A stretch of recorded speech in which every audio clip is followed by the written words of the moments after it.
Weddings are a very emotional time. They're very stressful as well, and usually when you're planning your wedding, you're doing so for the very first time. On average, couples actually make about 250 decisions leading up to the wedding day.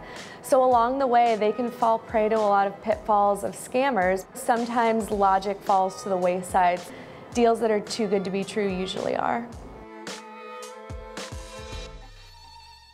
There are cases where venues close.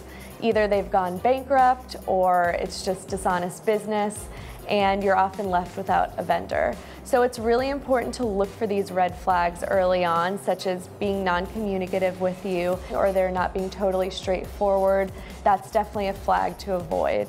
Before you sign a contract, it's so important to really read over it. Make sure you understand everything. Have your wedding planner look at it. Have your parents look at it. Hire a lawyer for an hour and have them look at it, just to make sure you know exactly what you're getting. So there are definite pros and cons to planning your wedding online, and it's great because you can find trustworthy, reliable vendors. But also, if you're kind of wary about a certain vendor, if they don't seem to have a portfolio, if they don't seem to have any reviews, those could be red flags.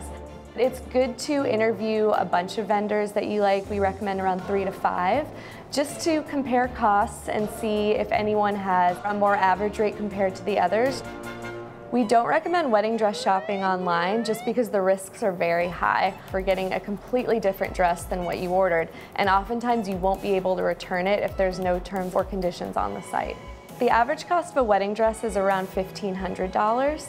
So if you're wedding dress shopping online and you see a beautiful dress for around $150 to $300, it's definitely a scam and you should not purchase it. When you're shopping for a wedding dress, you really want to be able to try it on, touch the fabric, make sure you're comfortable in it, and make sure it's exactly what you're ordering.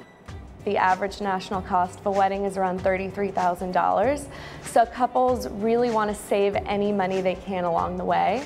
But a good red flag of avoiding scammers is not paying for anything in cash. You should pay for everything with a credit card if you can and leave a trail just in case you need to dispute anything later on. Rest assured, if you've done your research, you usually have nothing to worry about.